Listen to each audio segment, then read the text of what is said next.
कुछ ऐसी बातें हैं जिन पे मैं ऑलरेडी रिग्रेट कर चुका हूँ। लेकिन से 11th डेज ऑफ स्टडी अगर आपके पास है तो ठीक है, अगर नहीं है तो कोई बात नहीं, टेबल चेयर नहीं भी है तो भी चलेगा। तो जेई के लिए पढ़ना है, उसके लिए एनसीईआरटी सफिशिएंट नहीं है।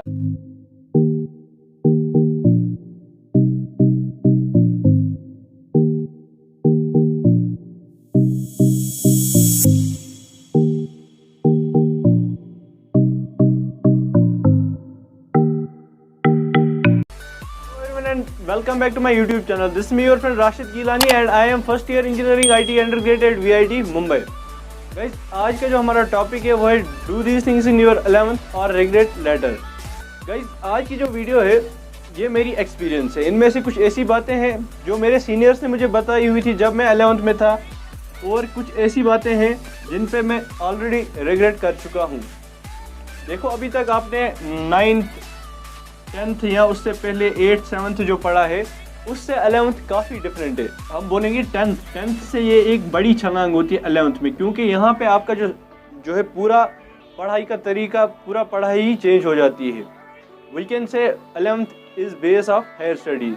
आप 12th भी तब ही पढ़ पाओगे अच्छे से जब आपकी 11th क्लियर होगी। मैं ऐसा नहीं कह रहा कि आप 12th पढ़ ही नहीं पाओगे अगर आप 11th नहीं करोगे, लेकिन इट डिपेंड्स ऑन यू। ये वेरी करता है पर्सन टू पर्सन, कौन पर्सन कैचअप कर सकता है और कौन पर्सन नहीं कर सकता है।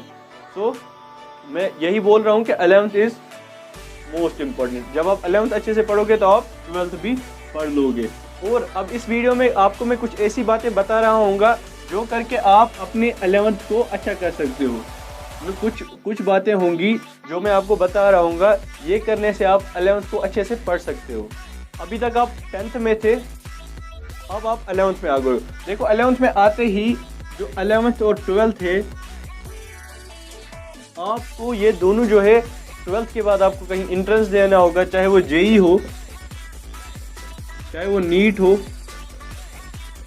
या क्लैट एक्स्ट्रा, कोई भी एंट्रेंस हो, जो भी आपको देना होगा आपको वो फिक्स कर लेना है कि मुझे जेई के लिए पढ़ना है, मुझे नीट के लिए पढ़ना है, मुझे क्लियर के लिए पढ़ना है, या मुझे सिर्फ बोर्ड्स के लिए पढ़ना है, 12th बोर्ड्स के लिए पढ़ना है और 11th नॉर्मली पढ़ना है।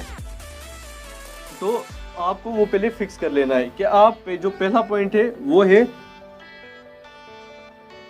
सेट अ प्रॉपर गोल। अपना एक गोल फिक्स कर लो। गोल इन द सेंस कि वो लॉन्ग टर्म गोल नहीं, आपको इंजीनियर बनना है, आपको डॉक्टर बनना है, आपको बिजनेसमैन बनना है, वो मैं नहीं बता रहा हूँ। मैं बस बता रहा हूँ क्या हूँ कि आप अपना गोल सेट कर लो, शॉर्ट टर्म गोल, कि आपको जो 11th और 12th है ये आप कैसे प्रोडक्टिव बना सकते हो, या आपको किस डायरेक्शन में देना है, या क्या आपको जेई के लिए देना है, क्या आपको नीट के लिए देना है, क्या आपको और कोई भी एंट्रेंस है उसके लिए देना है। आप एक गोल बना लो। क्या होता है ना कि जब आप 11th में आ जाते हो तो डिस्ट्रैक्शंस बहुत ज़्यादा आती है, क्योंकि 10th तक घर वालों का बहुत ज़्यादा प्रेशर होता है कि पढ़ो पढ़ो, तुम्हें सिर्फ पढ़ना है, बोर्ड से पहला बोर्ड है, तुम्हें मार्क्स लाने, वो करने, ये करने। तो इसके बाद जब 11th में बंदा आता है तो वो कुछ अलग ही लेवल का वो होता है, वी कैन से जोश अलग ही लेवल का होता है। तो उसके लिए मैं बता रहा हूँ कि पहले ही खुद को अपने दिमाग में डाल लो कि मुझे किस लिए पढ़ना है, मुझे मेरा गोल क्या है, मुझे किसके लिए पढ़ना है। तो ये हो गई पहली बात। इसके बाद जो है, और हमारे पास पॉइंट नंबर 2 जो है वो है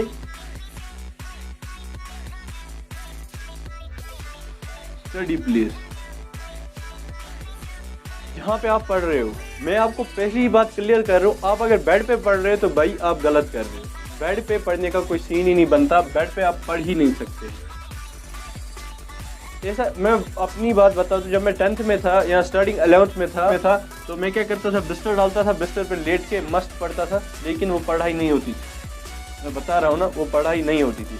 आपको अगर पढ़ना है तो स्टडी प्लेस आपको अपनी अलग रखनी ही पड़ेगी, और स्टडी प्लेस के लिए जो बहुत ज़्यादा अच्छा रहता है वो टेबल और चेयर। अगर आपके पास है तो ठीक है, अगर नहीं है तो कोई बात नहीं, टेबल चेयर नहीं भी है तो भी चलेगा। आप अपने कमरे में जहाँ जिस कॉर्नर में बिस्तर है उसके अपोजिट दूसरे कॉर्नर में आप एक जगह बना लो जहाँ पे अपनी बुक्स वुक्स रख दो, जो भी आपका है वो रख दो कि मुझे यहाँ पे पढ़ना है। और इसका इम्पैक्ट पड़ता है, आप ट्राई करके देखो, इसका इम्पैक्ट पड़ता है, वो बहुत ज़्यादा इम्पैक्ट पड़ता है कि स्टडी प्लेस अपने बिस्तर से दूर रखो और सेपरेट रखो, इसका बहुत ज़्यादा इम्पैक्ट पड़ता है। So guys, try this. And number third point is book selection.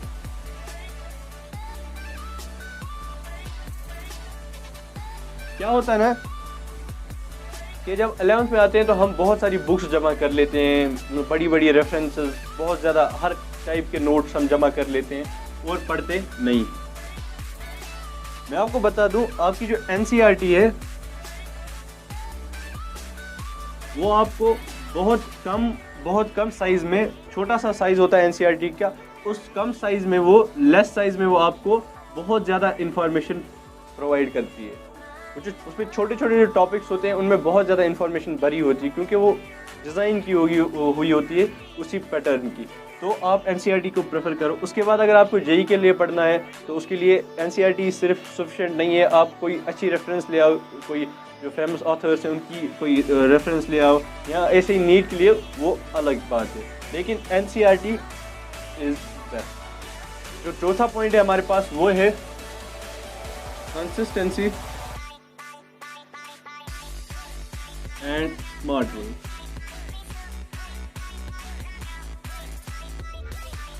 देखो मैं आपको बता दूं, हार्ड वर्कर जो होते हैं, हार्ड वर्कर, हर एक बंदा हार्ड वर्कर बन जाता है।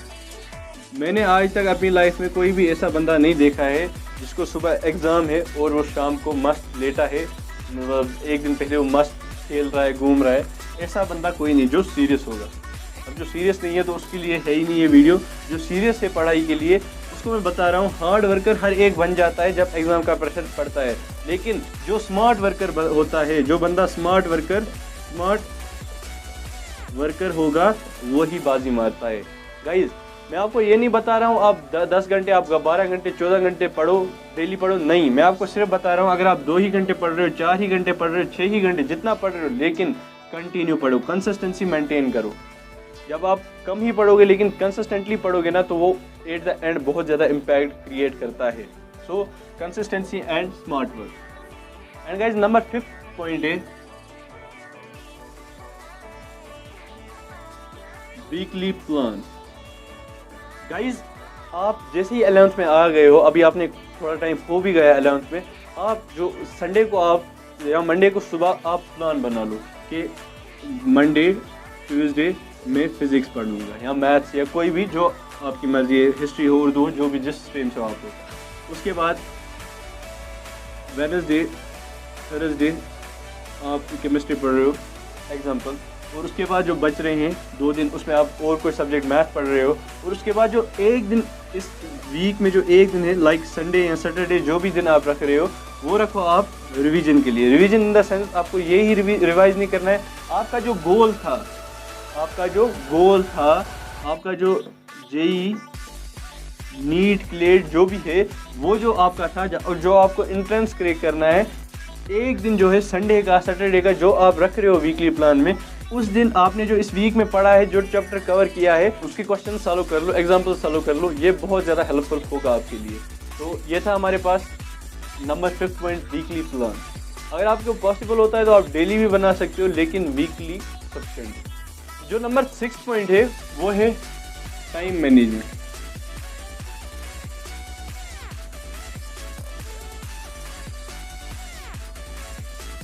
देखो अभी क्या सीन बन रहा है, ऑनलाइन में आपको स्कूल की जो क्लासेस है वो 6 से 7 घंटे बन रही हैं। कोचिंग की क्लासेस जो है या ट्यूशन की जो क्लासेस है वो 4 से 5 घंटे बन रही होंगी, और उसके बाद ये मिला के आपके पास जो 10 से 12 घंटे का आपको यही होता है। उसके बाद आपके पास सेल्फ स्टडी के लिए कम टाइम बचता है, नींद शीत खाना पीना बचा के ऑलमोस्ट कुछ ही नहीं बचता है। तो गाइज अभी आपके पास एक बेनिफिट है, स्कूल में आपको अटेंड करना पड़ता था जब ऑफलाइन था, अभी ऑनलाइन है। सो अभी आपके पास बेनिफिट है, अगर आपको स्कूल का समझ आ रहा है तो कोचिंग किस लिए जा रहे हो, छोड़ दो। अगर आपको स्कूल का समझ नहीं आ रहा है, कोचिंग का आ रहा है समझ, तभी तो कोचिंग ज्वाइन की होगी, तो स्कूल की क्लासेस लेने का क्या फ़ायदा। हाँ अटेंडेंस का है तो लगा के छोड़ दो, और वो जो टाइम आपको है वो आप उस टाइम में आप सेल्फ स्टडी कर सकते हो, क्योंकि आपका जो है ना, आपका जो स्कूल क्लासेस या ट्यूशन क्लासेस ये तभी वैलिड है जब आप सेल्फ स्टडी कर रहे हो, तब तक ये वैलिड नहीं है। तब तक ना ये 6 से 7 घंटे ना 4 से 5 घंटे वैलिड है, जब तक ना आप कुछ टाइम के लिए सेल्फ स्टडी, और सेल्फ स्टडी जितना ज़्यादा होगी उतना बेहतर है। तो अपने टाइम को मैनेज करो। अगर आपको लगता है कि ये 6 से 7 घंटे जो है मेरे वेस्ट हो रहे हैं, मुझे कुछ समझ नहीं आ रहा है इनमें, फजूल ही मैं पढ़ रहा हूँ, तो क्यों क्लासेस अटेंड कर रहे हो, छोड़ दो। अगर आपको ये लग रहा है तो ट्यूशन जाते क्यों फ्री में पैसे देते हो, छोड़ दो वो भी, तो स्कूल पढ़ लो, या वहाँ से भी नहीं है तो यूट्यूब है। तो ये बात हो गई यहाँ पे। तो टाइम को मैनेज करो, वाइजली टाइम को मैनेज करो, क्योंकि ये टाइम फिर वापस नहीं आएगा। देखो नंबर 7 जो पॉइंट है वो है नोट मेकिंग।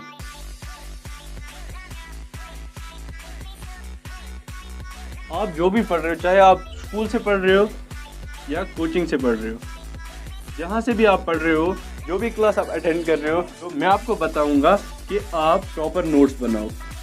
आप उन सब क्लासेस के प्रॉपर नोट्स बनाओ, क्योंकि कल को जब आप रिवीजन कर रहे होगे तो यही नोट्स जो होंगे ये आपको बेनिफिशियल होंगे।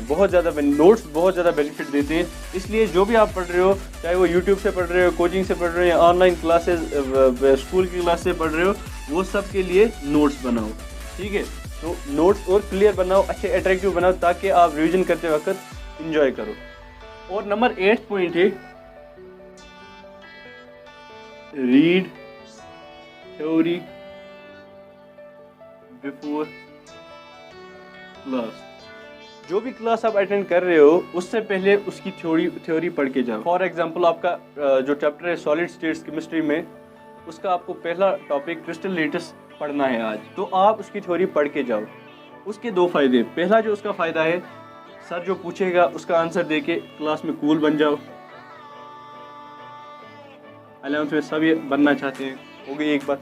दूसरा फ़ायदा उसका ये है, और जो आपको काम आएगा, इसका तो मैं कुछ कह नहीं सकता, लेकिन जो काम आएगा वो ये है, थ्योरी जब आप पढ़ रहे हो आप समझ भी रहे हो, और कुछ चीज़ें आपको नहीं आएंगी समझ, वो चीज़ें आपको क्लास में क्लियर हो जाएंगी। वो चीज़ें जो आपको समझ नहीं आ रही हैं खुद पढ़ के, वो आप क्लास में जाके पूरी क्लियर हो रही होंगी।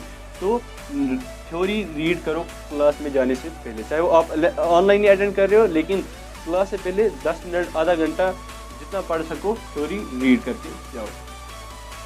तो हमारे पास नंबर 9 पॉइंट है utilise online sources like YouTube. आपको स्कूल की जो ऑनलाइन क्लास है उनमें कुछ समझ नहीं आ रहा है, आपको कोचिंग नहीं जा रहे हो, आपको मन नहीं आ रहा है कोचिंग, या कोचिंग जा रहे हो तो भी समझ नहीं आ रहा है, तो मैं पहले बोलूँगा कोचिंग छोड़ दो, क्योंकि पैसे देने पड़ते हैं वहाँ पे। तो क्यों टेंशन ले रहे हो? अगर समझ नहीं आ रहा है क्यों टेंशन ले रहे हो? आपके पास यूट्यूब है ना, यूट्यूब पे कुछ भी आप सर्च डालो, कोई भी चैप्टर का कोई भी टॉपिक सर्च डालो, आपको हज़ारों वीडियोस मिलेंगे, हज़ारों लेक्चर्स मिलेंगे, और डिफरेंट टीचर्स के डिफरेंट लेक्चर्स मिलेंगे। आपको जो मज़ा आ रहा है, जिसमें मज़ा आ रहा है, जो समझ आ रहा है वही पढ़ लो। तो यूट्यूब को यूटिलाइज़ करो ना, ये बहुत बेस्ट होगा। आजकल तो यूट्यूब पे ही जंग चली हुई है, मैं अच्छा पढ़ा रहा हूँ। एक सेपरेट वीडियो बनेगी कि कौन सा आपको ज्वाइन करना है, किसमें कौन से आपको बेनिफिट्स मिल रहे हैं, कौन सा आपको किस तरफ ले रहा है, क्योंकि YouTube पे भी बहुत ज़्यादा सैचुरेशन हो रखी है और सारे अपनी अपनी तारीफ कर रहे हैं। और गाइस अब नंबर 10th और last but not least we can say proper sleep.